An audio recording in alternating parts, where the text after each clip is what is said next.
Merry Christmas. Come on, you can say it. On Christmas Eve, you can say Merry Christmas. If you can't say Merry Christmas now, when can you say it? Well, tomorrow, I guess. But Merry Christmas to you and to yours. I am Cy Kellett. You're listening to Catholic Answers Live. This is kind of a special broadcast of Catholic Answers Live because EWTN, we're not on the radio today. So this is just for our Facebook, YouTube, and various other listeners. We're delighted to have you with us. And we get to... Because we're not on the radio, we get to swear throughout this program. So there'll be a lot of cursing and swearing throughout the program. I feel much more at ease now. You feel better? I You do. feel like you don't have to hold it in? As all that I swearing was worried and about that, yeah. Our guest is Jon Sorensen. He is the COO. That is Chief Operating Officer of Catholic Answers. Hello, John. And a former atheist. Did you know that? A former atheist and mythicist. Mm-hmm. And we're going to talk a bit about mythicism. But I got to say this. Huge accomplishments for you this year, dude. Huge accomplishments. People think that they're accomplishments for Catholic Answers, but you're like the shepherd. You shepherded these things. You got the Bible.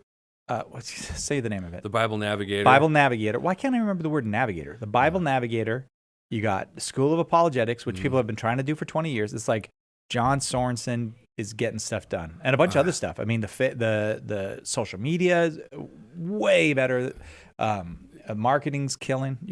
Congratulations. Thank you, man. There's also like a lot of stuff that happened in the background over this last year that a lot of people like the whole infrastructure that runs Catholic Answers, all the computer software, everything. We replaced literally everything from our internet connection to the phone on your desk.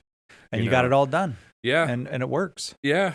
And I feel like, Chris is the CEO. He's the Chief Executive Officer, and that's the person who kind of sets the tone and the priorities and all that, and then you as the Chief Operating Officer, your job is to actually get it done, which is why, and generally speaking, people like the CEO and they don't like the COO because the COO makes them work. Yeah. So unfortunately. Yeah, and people don't. I mean, I feel like I'm more fun than that guy. No, you are not a well-liked person. You are not a well-liked person. It's mostly fear. It's mostly fear that people have. It's a good thing that I'm 6'2", 240 pounds then, right? I guess so. I enjoy having an office next to you. It's very pleasant to have an office next to you. I feel like if any attackers were to come in the building, you could get your sword out and defend me. Yes. Many people don't know this. You have an actual sword. Yeah. An actual sword. Yeah. In your office. It was sent to me by the Sherwood Fellows, the group of young people that helped us redesign Catholic.com this last year. So, they sent me a sword. Is there a better gift that you could get than a sword? I mean, a sword's pretty much the top gift you could get. Yeah, when I got it, I thought, okay, this is just going to be like, it's like one of those swords that doesn't have the real sharp edges, but I pulled it out and I was like, oh, wow, I could actually probably cut down a tree with this. Yeah, or a villain. If you had a villain that you had to cut down. If a villain comes in the building, they better look out. Don't come near our wing. Say you accidentally went to the back of your wardrobe and went right through it, but you had that sword with you. Yeah, exactly. We're all safe. Yeah, we'd all be all right. The whole apostolate's safer because of that sword and the Sherwood Fellows. All the wise people, John. Thank you, Sherwood's Fellows, for saving Narnia and Catholic Answers. All the wise people in the world, John, all of them agree, look, Christmas is a pagan festival that the Christians just stole. Isn't that funny? Because, I even would hear that from sometimes well-meaning priests. And they'll sometimes invoke, enculturation. Yeah. They'll say, "Oh, well, this is an early example of enculturation. Those Christians were they chose that day because of some other pagan feast like Sol Invictus or something fell on that day, right. And they wanted to sort of baptize that holiday to attract more converts." But I don't think that explanation really works. It was a real popular explanation up until maybe maybe the last 50 years or something. There's been a lot more study into it, but paganism was on its way out. It was on the decline and Christianity was growing. So who copied who? I think the evidence points more toward maybe the pagans were desperate and they moved some of their feasts, because there's a pagan holiday on like every day of the year with some European culture. Yeah, sure. So any day you would have a Christian feast on, it's going to match up with something. Exactly. Right. Yeah. And then it would have been, look, the Christians the feast are copying of Odin's foot or something. Yeah. I made that one up, by the way. Odin's foot. Yeah. That's a rad feast, though. I know. Yeah, I love it. It's right? Party time. Yeah. We all drink out of shoes and stuff. Oh, heck yeah. We just invented that. John and I just invented that. Okay, so Christmas on the 25th. It's really just Mithras was born on that day. But I'll throw that one at you. Okay, Mithras. Mithras and the Saturn, the god Saturn. So Saturnalia was another Roman feast that they will say both happened on December 25th, and that's just totally. There's not. So Saturnalia actually was like a week-long festival. I was gonna say it's not hard to miss Saturnalia. Yeah, and it wasn't on December 25th.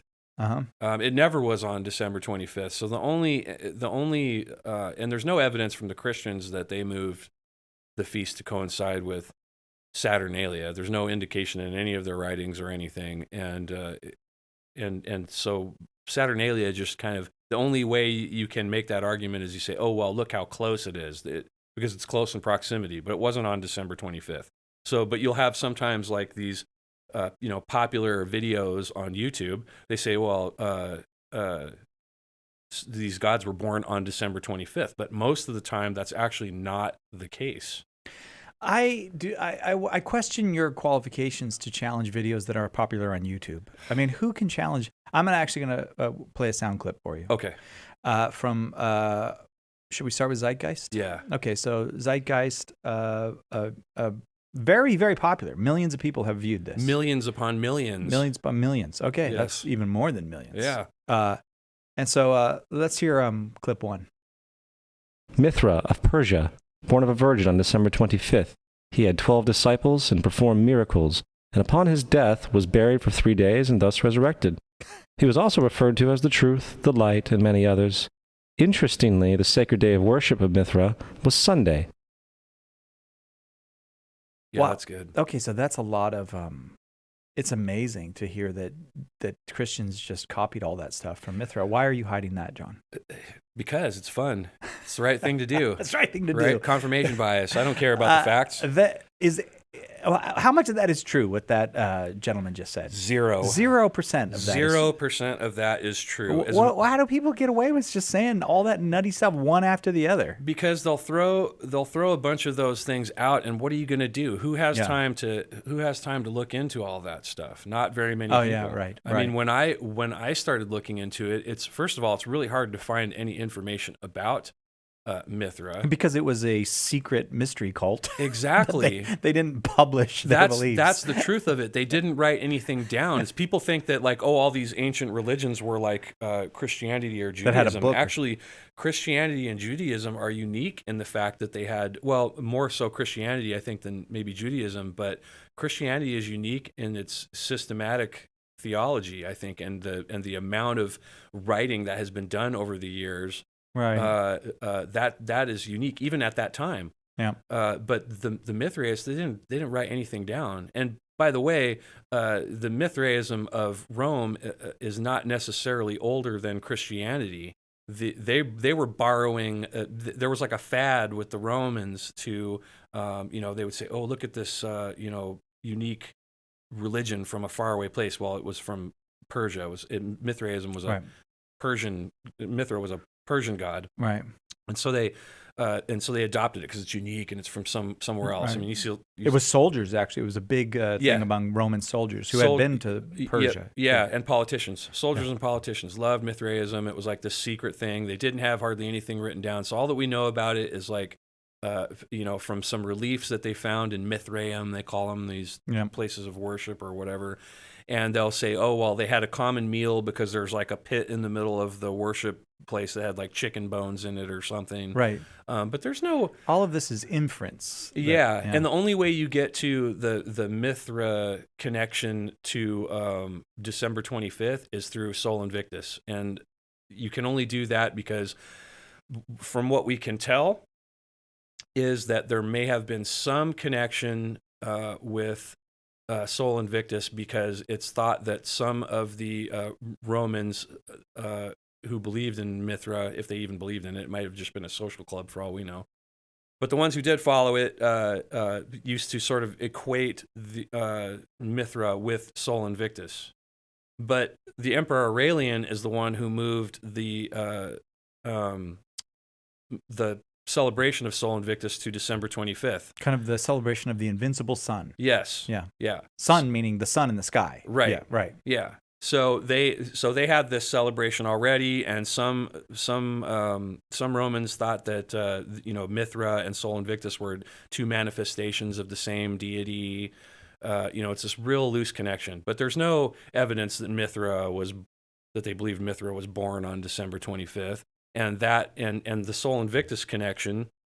The first time that Sol Invictus, that celebration, appears in history on December 25th is in a Roman calendar called the Chronology of 354 is how it's referred to. That's how you can look it up. 354? You mean BC, right? Because Christianity came from this. No, sir. 354 AD, Anno Domini. 354 years after the birth of Christ. After. Then the Mithras people possibly, maybe, celebrated Sol Invictus. Yep, and the only evidence that we have of it ever being on December 25th is in that calendar, and guess whose birthday is there right along with it?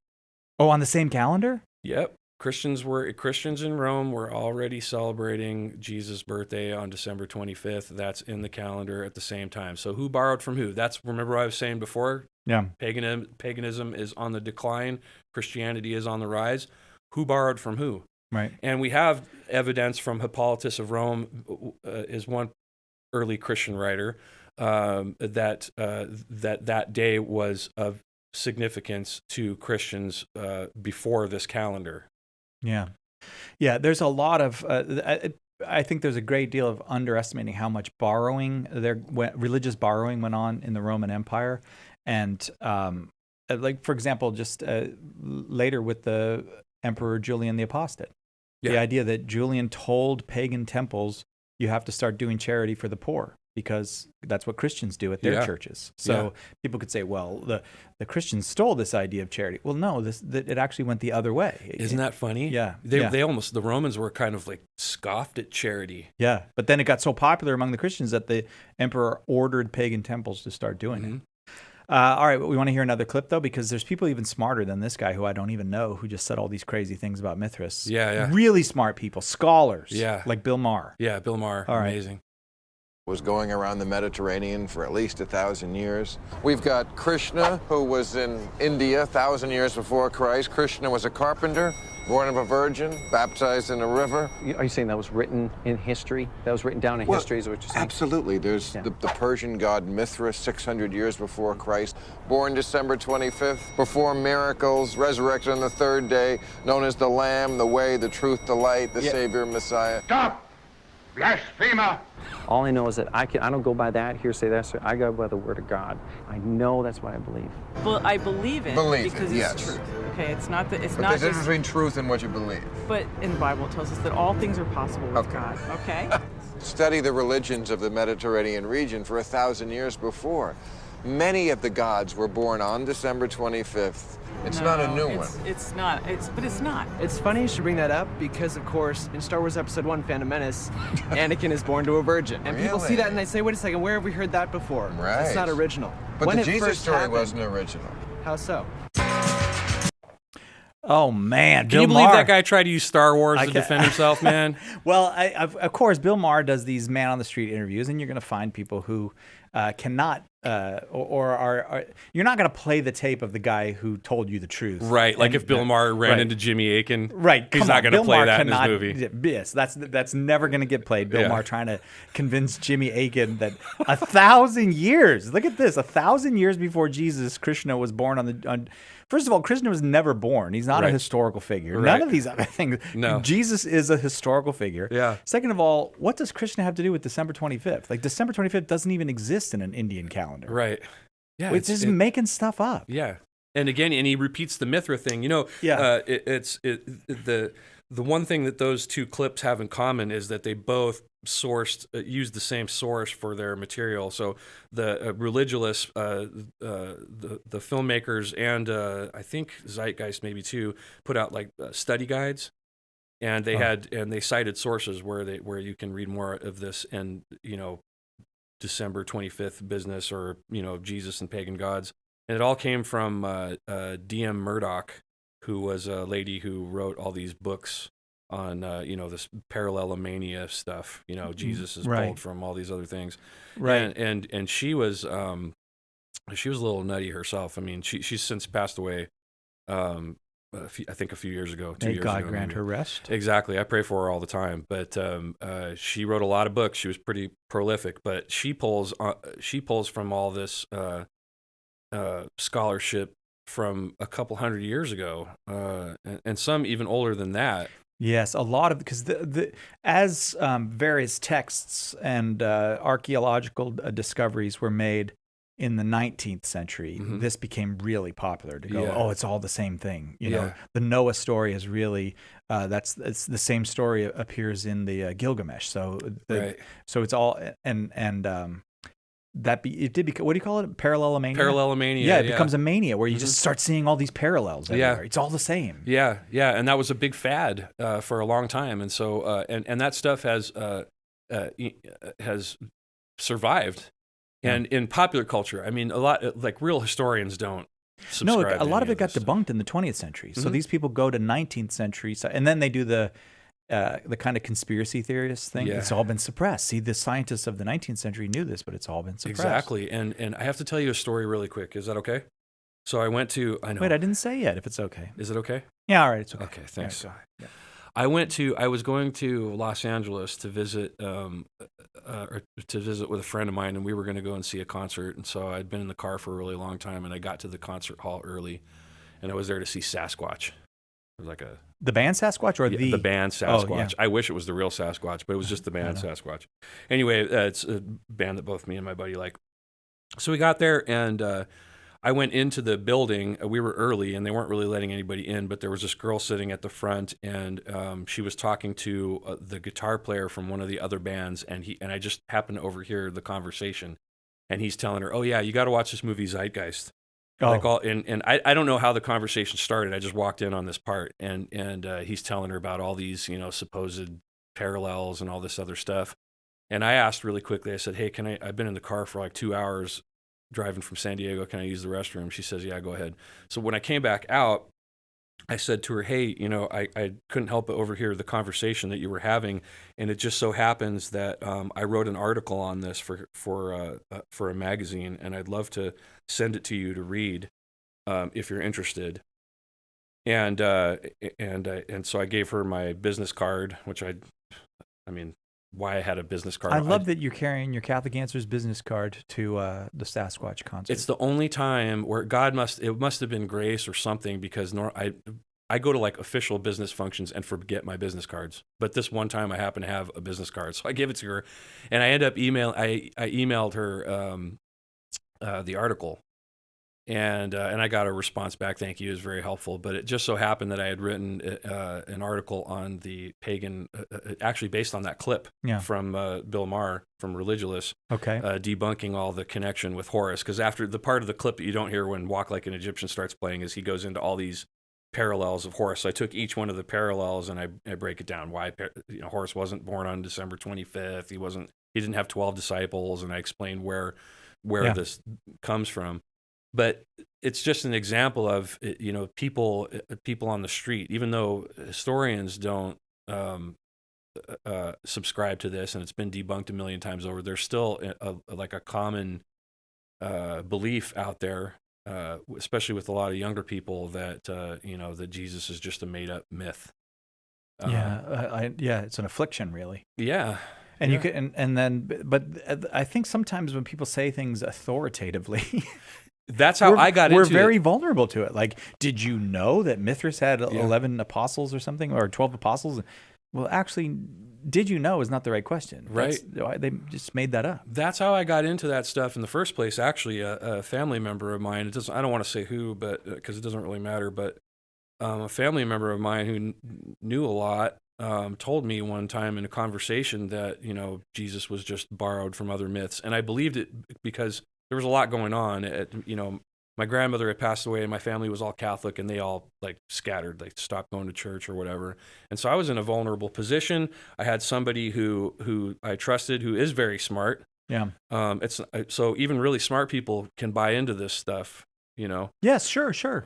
And it's somebody that I trusted told me about this, and I'm like, oh, okay, well, it must be true then. And it wasn't until years later when I actually sat down and thought, gosh, this sounds too convenient. Maybe I should look into it.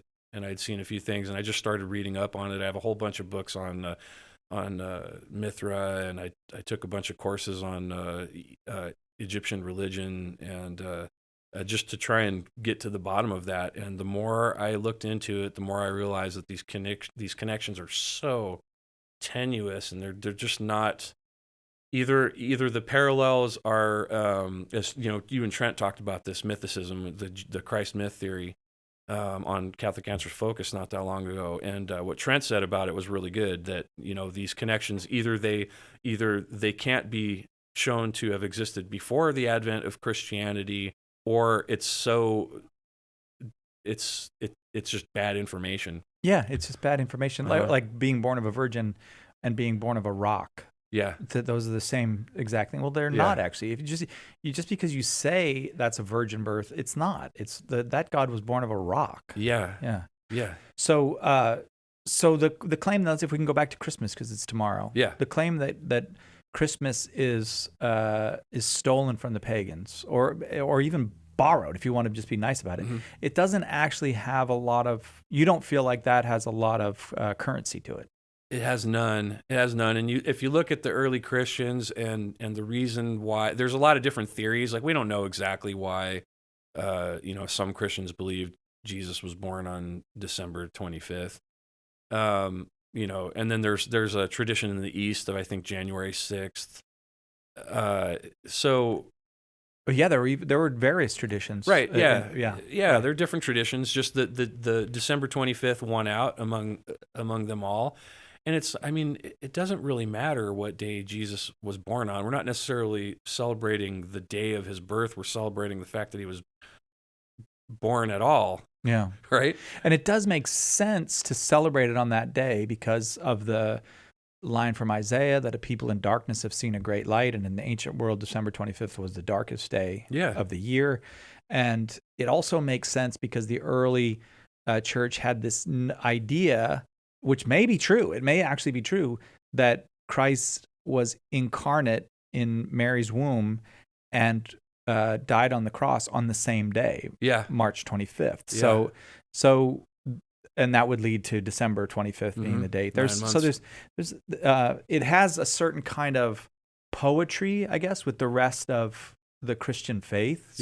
So it works on that level. Yeah. But it could also be his birthday.